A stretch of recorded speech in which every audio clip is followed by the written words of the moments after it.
The dust kicked up by Jake Morrison's horse settled slowly in the evening air as he approached the weathered fence line that marked the boundary between civilization and the endless prairie. The sun hung low on the horizon, painting the sky in shades of amber and crimson that reminded him of better days, days when the world seemed full of promise instead of ghosts. His mare, Stella, snorted softly and shook her head, sensing his melancholy as surely as she sensed the approaching storm clouds gathering in the distance. It was then that he saw her, a small figure sitting perfectly still beside the cornfield, her legs tucked beneath her worn calico dress. The little girl couldn't have been more than 7 or 8 years old, with hair the color of wheat that caught the dying light like spun gold. She sat with her back straight against a fence post, her hands folded in her lap, watching the world with eyes that seemed far too old for her face. Jake pulled gently on the reins, bringing Stella to a halt some 20 feet from where the child sat. He tipped his hat, a gesture so ingrained in his nature that he barely realized he'd done it. "Evening, little miss," he called out, his voice carrying the rough edges of a man who'd spent more time talking to horses than people in recent years. "You waiting for someone?" The girl turned her head toward him, and Jake felt something twist in his chest. Her eyes were the pale blue of winter sky, and they held a depth of sadness that made his own troubles seem small by comparison. She didn't speak, didn't even attempt to form words with her lips. Instead, she simply looked at him with those haunting eyes and gave the slightest shake of her head. Jake dismounted, his boots hitting the hard, packed earth with a soft thud. He'd always had a way with children, though he hadn't been around many since his own daughter had been taken by the fever 3 summers past. The memory of Sarah's laughter still echoed in quiet moments, and something about this silent child stirred those old wounds in ways he wasn't prepared for. "Name's Jake," he said, approaching slowly with his hands visible, the same way he might approach a skittish colt. "What might yours be?" Again, the girl said nothing, but this time she pointed to herself and then to her throat, shaking her head once more. The gesture was small but unmistakable, and Jake felt his heart sink with understanding. She couldn't speak. He settled down on his haunches, putting himself at her eye level. "Can't talk, is that it?" he asked gently. When she nodded, he felt a strange kinship form between them. "Well, that's all right." Some of the best conversations I've ever had were with folks who didn't say a word. The girl tilted her head slightly, curious now, and Jake found himself smiling for the first time in weeks. "My horse there, Stella. She doesn't talk much either, but she's got plenty to say if you know how to listen. She tells me when storm's coming, when there's good water ahead, when she's tired or hungry or just plain ornery." As if summoned by her name, Stella wandered closer, her reins trailing in the dirt. The little girl's eyes widened with interest, and she extended one small hand toward the mare. Stella, gentle as morning rain, lowered her great head and allowed the child to stroke her velvet nose. Jake watched the interaction with a mixture of warmth and sorrow. "She likes you," he observed. Stella's particular about her friends. "What's your name, little one? Can you write it, maybe?" The girl looked around for something to write with, then began tracing letters in the dusty ground with her finger. Jake watched as she spelled out Lucy in careful, precise letters that spoke of someone who'd been taught well despite her circumstances. "Lucy," Jake repeated, tasting the name. "That's a fine name, pretty as a summer morning." He glanced around at the empty landscape, noting the absence of any homestead nearby. "Where's your folks, Lucy? They know where you are." The light that had briefly entered Lucy's eyes dimmed, and she looked down at her hands. She shook her head slowly, and Jake felt his protective instincts stir. A child this young had no business being alone out here as darkness approached, especially with weather moving in from the west. "Tell you what," Jake said, making a decision that would change both their lives in ways he couldn't yet imagine. "Why don't you come with me into town? We can find someone there who knows you, get you back where you belong." Lucy looked up at him with those piercing blue eyes and shook her head firmly. Then she pointed east, toward a cluster of buildings barely visible in the distance, and made a gesture Jake couldn't interpret. She seemed to be telling him something important, but he couldn't grasp what. "You trying to tell me something about the town?" he asked. "Something wrong there?" Lucy nodded emphatically, then stood and began walking toward his horse. She moved with purpose now, as if she'd made a decision of her own. When she reached Stella, she looked back at Jake expectantly. Jake studied her for a long moment, weighing his options. He could ride on, Leave the child to whatever fate had brought her to this empty field. It would be the practical thing to do, the safe thing. But something in Lucy's eyes reminded him of his own Sarah, and he found he couldn't abandon her any more than he could abandon his own child. "All right," he said, swinging back into the saddle. "But we'll do this my way. You ride with me, and we take things slow and careful. Deal." Lucy smiled then, the first real expression of joy he'd seen from her, and nodded. Jake reached down and lifted her effortlessly onto Stella's back, settling her in front of him where he could keep her safe. The weight of her small body against his chest brought back memories, so sharp they nearly took his breath away. As they rode toward the distant town, Jake found himself talking to fill the silence, telling Lucy about his life on the trail, about the places he'd seen and the people he'd met. She listened intently, occasionally pointing at things that caught her interest, a hawk circling overhead, wildflowers blooming along their path, the first stars beginning to appear in the darkening sky. The town of Millbrook appeared before them like something from a fever dream. What had once been a thriving community now showed signs of decline and fear. Windows were boarded up, streets were empty despite the early evening hour, and those few people they encountered scurried away with their eyes downcast, as if afraid to be seen. Jake's instincts, hunned by years of dangerous living, began to prickle with warning. "Something's not right here, Lucy," he murmured, and felt her small body tense against him. She pointed toward a large house at the end of the main street, an imposing structure that seemed to loom over the town like a vulture. "That where you're from?" Jake asked, and Lucy shook her head violently, her distress obvious.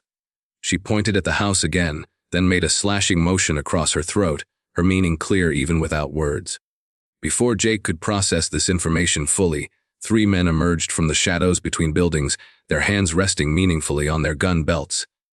The leader, a thin man with a scar running from his left eye to his jaw, smiled without warmth. Well, the scarred man said, his voice carrying the kind of casual menace that made horses nervous and smart men reach for their weapons. "Look what we have here. Stranger riding into town with something that doesn't belong to him." Jake's hand moved instinctively toward his Colt, but he forced himself to remain calm. Lucy was pressed against him now, trembling, and he could feel her fear like a living thing. "Don't know what you're talking about, friend. Just passing through with a lost child I found on the road." "Lost?" The scarred man laughed, but there was no humor in the sound. "That ain't lost, mister. That's stolen property, and Mr. Harwick wants it back." The pieces began falling into place in Jake's mind, forming a picture that made his blood run cold. Lucy wasn't lost, she was running. And the men facing them weren't lawmen, they were something far worse. "Property," Jake repeated, his voice taking on a dangerous edge.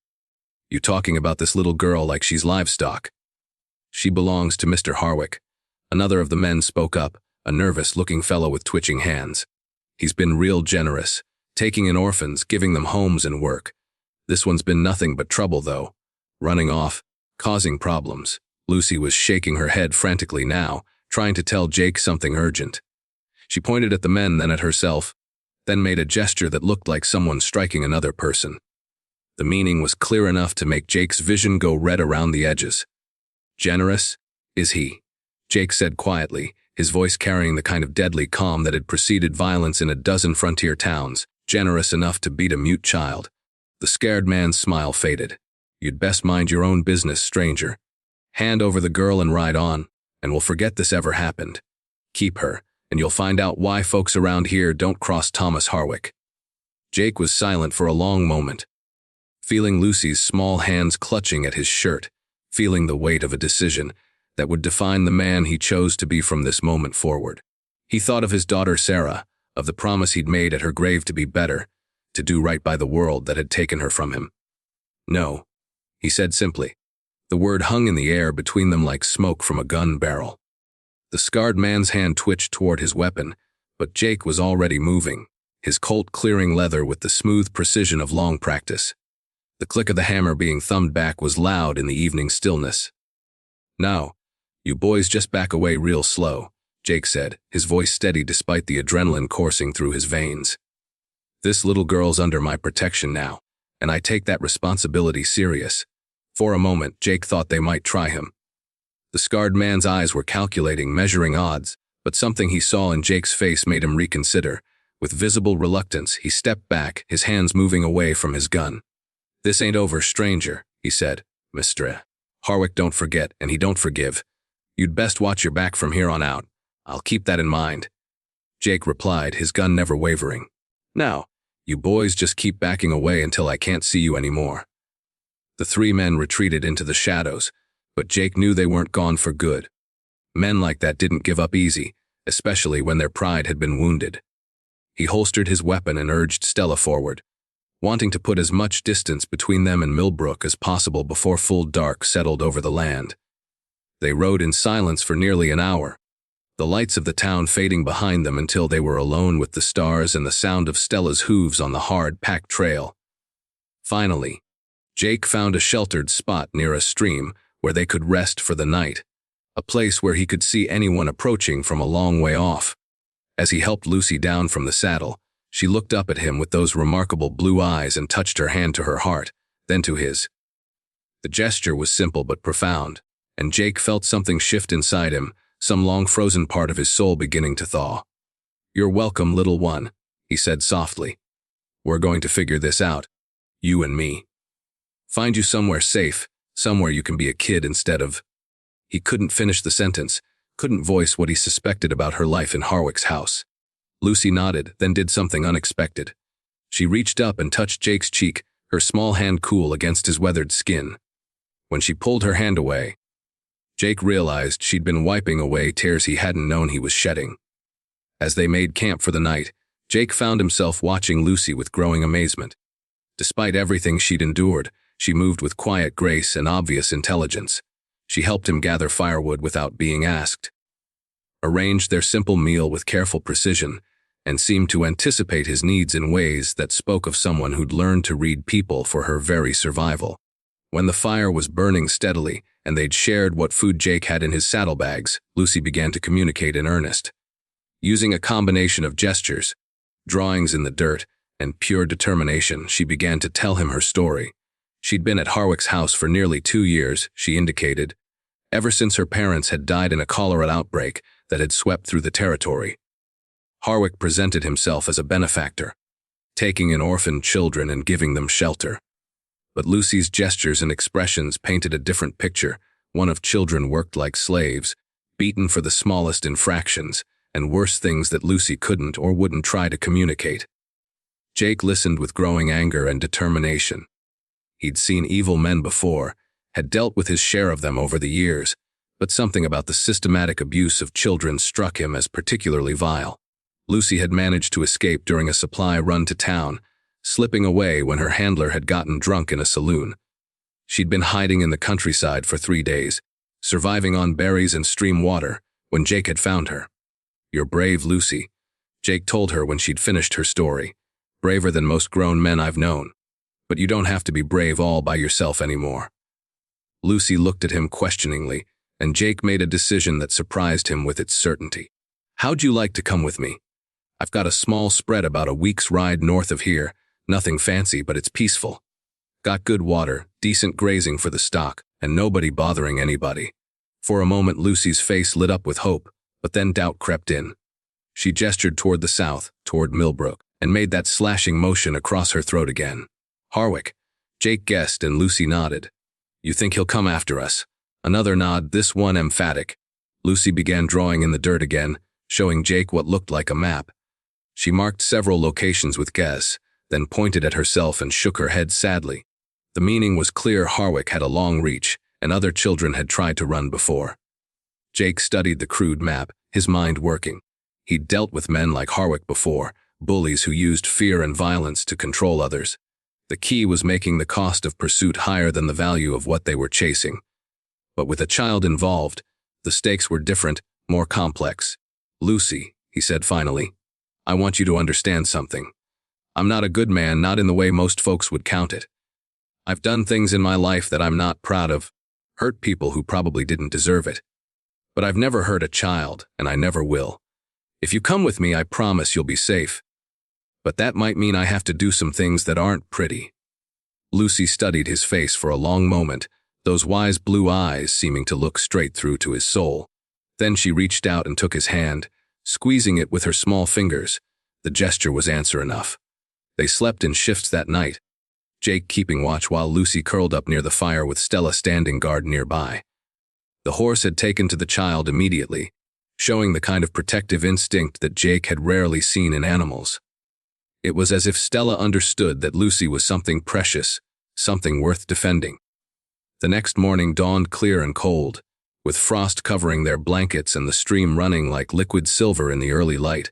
Jake was checking Stella's hooves when he heard the sound of approaching horses, still distant but unmistakable. Lucy was awake instantly, her eyes wide with fear. "Easy, little one," Jake said, his voice calm despite the adrenaline now coursing through his system. "We knew they might come. Question is, are we going to run or are we going to settle this?" Lucy looked at him with confusion, and Jake knelt down beside her. "I could put you on Stella and send you north while I deal with them. She'll take you straight to my place, and my neighbor Mrs. Patterson would look after you. Or we can face this together, but that might get dangerous." Lucy considered this for a moment, then shook her head firmly. She pointed at Jake, then at herself, then clasped her hands together. Her meaning was clear, they were a team now, for better or worse. Jake felt a smile tug at his lips despite their circumstances. "All right then, partner. Let's see what Mr. Harwick sent after us." The riders appeared on the horizon shortly after sunrise, 6 men on horseback, moving with the purposeful pace of a hunting party. Jake recognized the scarred man from the night before, along with 2 others who'd been with him in town. The other 3 were strangers, hard-looking men with the air of professionals about them. Jake checked his weapons one final time, then looked down at Lucy. "When the trouble starts, you get behind that big rock over there and stay down. No matter what happens, don't come out until I call for you. Understand?" Lucy nodded, but Jake could see the fear in her eyes. She touched his hand briefly, then scurried to the shelter he'd indicated, pressing herself against the stone like a shadow. The riders approached at a leisurely pace, confident in their numbers. They spread out in a rough semicircle, cutting off most avenues of escape. The scarred man, who seemed to be their leader, called out when they were still 50 yards away. "Morning, stranger. Beautiful day, ain't it? Good day for making smart decisions." Jake stepped out into the open, his hands loose at his sides. "I've made mine already. Have you made yours, Metro?" "Harwick's a reasonable man," the scarred man continued, edging his horse closer. "He's prepared to overlook last night's unpleasantness. Just hand over the girl and ride away. Simple as that." "Afraid it's not that simple," Jake replied. "The girl stays with me." The scarred man sighed theatrically. "That's what I was afraid you'd say. See, the thing is, Mr. Harwick's got a reputation to maintain. Can't have folks thinking they can just walk off with his property." "She's not property," Jake said, his voice taking on that deadly quiet tone again. "She's a child, and she's under my protection." "Your protection?" One of the other men laughed harshly. "Mister, you're 1 man against 6. What kind of protection is that?" Jake's eyes never left the scarred man's face, the permanent kind. The words hung in the air like a challenge, and Jake could see the moment when talk turned to action. The scarred man's hand dropped toward his gun, and time seemed to slow to a crawl. Jake's Colt was in his hand before his opponent had cleared leather, the familiar weight of it steady and sure. His first shot took the scarred man in the chest, spinning him backward off his horse. The second shot dropped one of the hired guns before the man could bring his rifle to bear. The remaining 4 men scrambled for cover, their horses rearing and plunging in panic. Jake rolled behind a fallen log, bullets whining overhead as he reloaded with practiced efficiency. From her hiding place, he could hear Lucy's frightened breathing, quick and shallow. "Give it up, stranger," one of the men called out. "You're outnumbered." "Just hand over the girl, and we'll make it quick." Jake's response was another carefully aimed shot that sent splinters flying from the tree one of them was hiding behind. "Come and take her," he shouted back. The battle that followed was brief but vicious. Jake had the advantages of better cover and superior marksmanship, but the numbers were still against him. He dropped another man with a shot to the shoulder that sent him fleeing back toward town, but the remaining 3 had spread out and were trying to flank his position. It was then that Jake heard something that chilled his blood, Lucy's voice, small and clear, calling out a warning. "Behind you." She'd spoken for the first time in years, her silence broken by the need to save the man who'd risked everything for her. Jake spun just in time to see one of Harwick's men rising from behind a boulder, rifle aimed at his back. Jake's shot was hasty but true, and the man crumpled without firing. The remaining two men, seeing their companions dead or fled, seemed to lose their taste for the fight. They retreated to their horses and rode hard for town, leaving their dead behind. Jake remained in cover for several minutes, making sure they were truly gone before emerging to check on Lucy. He found her pressed against her rock, tears streaming down her face, her lips moving soundlessly as if she were trying to speak again but couldn't find the words. "It's all right, little one," Jake said softly, holstering his gun and kneeling beside her. "It's over, they're gone." Lucy threw her arms around his neck, holding on with desperate strength. Jake held her close, feeling the tremors running through her small frame, and made a silent promise to the empty sky that she would never have to be afraid like this again. "You saved my life," he whispered against her hair. "You found your voice when it mattered most. I'm proud of you, Lucy, proud and grateful." They buried the dead men in shallow graves, Jake unwilling to leave bodies to attract scavengers. Lucy watched solemnly as he worked, and when he was finished, she picked wildflowers and placed them on the graves. The gesture was simple and profound, showing a compassion that humbled Jake. As they prepared to continue their journey north, Jake realized that something fundamental had changed between them. They were no longer just a drifter and a lost child he'd decided to help. They were family now, bound together by shared danger and mutual trust. The ride to Jake's ranch took 5 days, and with each mile they covered, Jake felt Lucy growing more confident, more like the child she should have been all along. She still rarely spoke aloud, but she communicated constantly through gestures, drawings, and increasingly, through the kind of comfortable silence that existed between people who understood each other perfectly. She helped him tend to Stella, learned to identify edible plants along the trail, and showed a natural aptitude for reading the weather and the land. In the evenings by their campfire, Jake would tell her stories of his travels, and she would respond with elaborate pantomimes that often had him laughing despite himself. On the 4th night of their journey, as they camped beside a crystal-clear mountain stream, Lucy suddenly spoke again. "Jake," she said softly, testing the word like she was tasting something new. "Thank you." Jake felt his throat tighten with emotion. "You don't need to thank me, Lucy. You're part of my family now." Family doesn't thank family for doing what's right. Lucy smiled, and for the first time since he'd found her, it was a child's smile, full of wonder and possibility.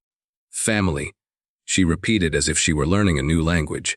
Jake's ranch, when they finally reached it, was modest but well-maintained. A small log cabin sat in a valley protected by rolling hills, with a barn, a corral, and a garden plot that showed signs of recent care. Mrs. Patterson, his neighbor, had been looking after things in his absence, and she greeted their arrival with the kind of warm curiosity that Jake had come to expect from her. "Jake Morrison," she said, wiping her hands on her apron as she emerged from the cabin. "You've been gone longer than usual this time. And who's this little angel you've brought with you?" Jake helped Lucy down from Stella's back, noting how the child immediately moved to stand close beside him. "This is Lucy," he said simply. "She's going to be staying with us." Mrs. Patterson, bless her heart, asked no questions about Lucy's circumstances or how she'd come to be with Jake. She simply knelt down to the child's level and smiled. "Well, aren't you a pretty thing? Are you hungry, sweetheart? I've got fresh bread in the oven and jam that I made just yesterday." Lucy looked to Jake for permission, and when he nodded, she followed Mrs. Patterson into the cabin. Jake remained outside unsaddling Stella and trying to process the magnitude of what he'd taken on. He was a single man with a dangerous past and an uncertain future. What did he know about raising a child, especially one who'd endured what Lucy had? But when Lucy appeared in the cabin doorway a few minutes later, her face smeared with jam and her eyes bright with something that might have been happiness, Jake knew he'd made the right choice. She belonged here with him, in this quiet valley where the wind through the pine trees sang lullabies, and the biggest danger was usually a bear looking for easy pickings from the garden. The weeks that followed established a routine that felt surprisingly natural. Jake taught Lucy to ride. First on gentle old Stella and later on a mare he bought from a neighbor specifically for her. She proved to be a natural horsewoman, fearless and intuitive in a way that reminded him of his daughter Sarah. Lucy's voice returned gradually, like a stream that had been dammed, and was slowly finding its way back to its natural course. She spoke in whispers at first, then in normal tones when she felt safe and comfortable. Her vocabulary was surprisingly extensive, and Jake realized that her silence had been a choice born of trauma rather than inability. She told him more about her time at Harwick's house, stories that made Jake's hands clench into fists and reinforced his certainty that he'd done the right thing in taking her away from there. But she also spoke of hope, of dreams she'd harbored during the darkest times, dreams of finding a family that would love and protect her. "I used to watch the birds," she told him one evening as they sat on the porch watching the sunset. "The way they flew wherever they wanted to go, nobody stopping them or hurting them. I pretended I was a bird sometimes flying away to somewhere safe." "You don't have to pretend anymore," Jake said softly. "You're safe here, Lucy. This is your home now for as long as you want it to be." Lucy leaned against his shoulder, content and peaceful. "Forever?" she asked.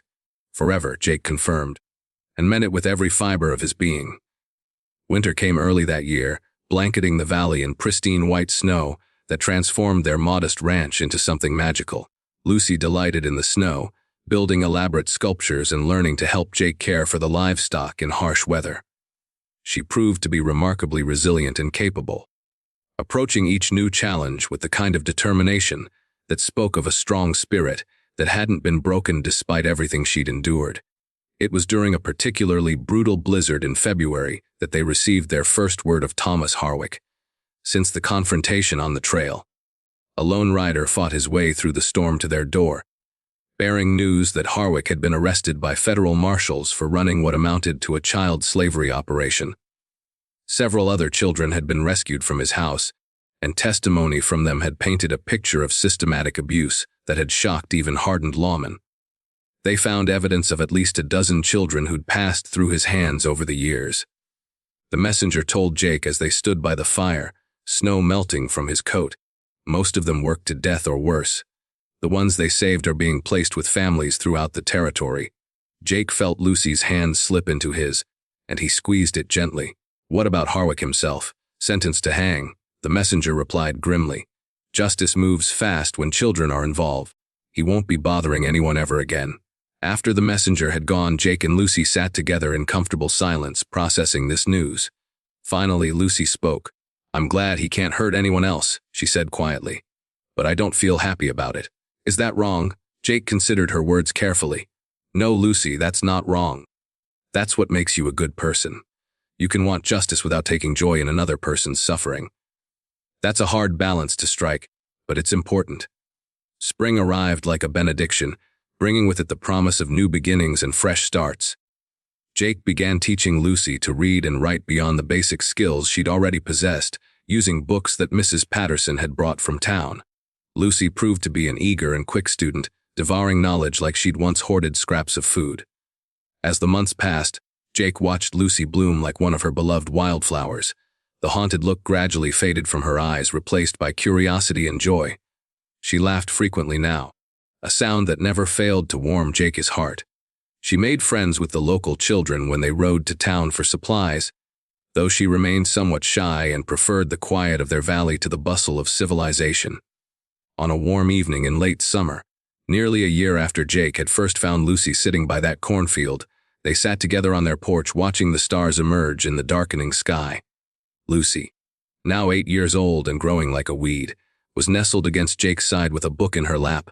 "Jake," she said thoughtfully, "do you think things happen for a reason?" Jake pondered the question, thinking of all the twists and turns that had brought them to this moment. "I think sometimes good people find each other when they need each other most," he said finally. "Maybe that's reason enough?" Lucy nodded solemnly. "I think you're right. I think maybe I was waiting for you that day by the field. Waiting for someone who would see that I needed help and care enough to give it." Jake felt tears prick at his eyes. "And maybe I was looking for someone who could teach me how to be a family again. Someone who could help me remember what it means to protect something precious."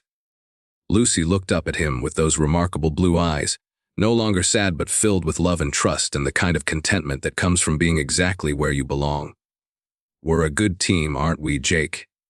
"The best, little one," Jake replied, pulling her closer. "The very best."